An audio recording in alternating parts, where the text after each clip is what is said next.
ప్రభుత్వానికి ఎవరి మీద కక్ష సాధింపు చర్యలు చేయాలనేటువంటి ఆలోచన లేదు, ఉండదు కూడా. అత్యంత పారదర్శకంగా డెమోక్రటిక్గా పాలన అందించడమే ప్రభుత్వం ముందున్నటువంటి ఏకైక మోటో. దీంట్లో ఎవరికి రెండో ఆలోచన ఉండాల్సిన అవసరం లేదు. ఎవరైనా అట్లా భావిస్తే అది వారి ఆలోచనకు అనుగుణంగా అట్లా ఆలోచన చేస్తున్నాము తప్ప మాకెవరికి, ఈ ప్రభుత్వానికి కానీ ఎవరికి అటువంటి ఆలోచన లేదు.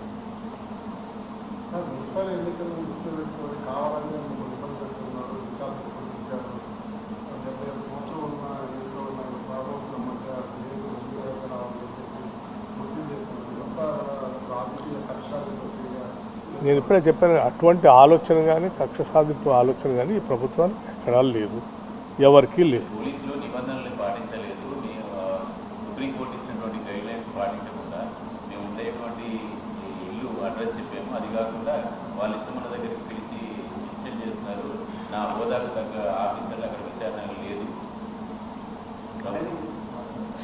ఈ విచారణ ఎంక్వైరీ జరుగుతున్నటువంటి ప్రక్రియ పైన నేను కామెంట్ చేయటం ఆ ఎంక్వైరీని ప్రభావితం చేసినట్టుగా అవుతుంది. 1 second. So let me be very clear.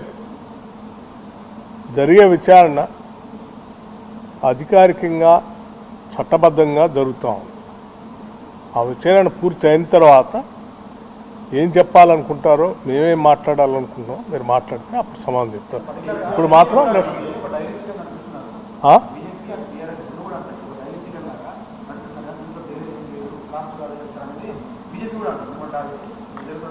అది విచారణ పూర్తి అయిన తర్వాత కదా తెలిసేది, ఇప్పుడు కాదు.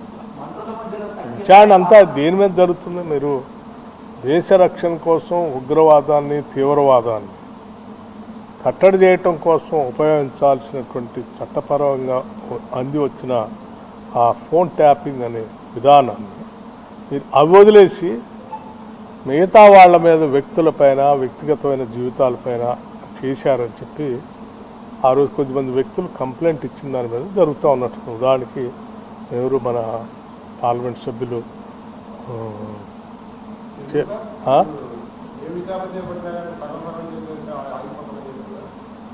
అని అదే అంటున్నా నిన్ను. విచారణ అనేది దాని విధానం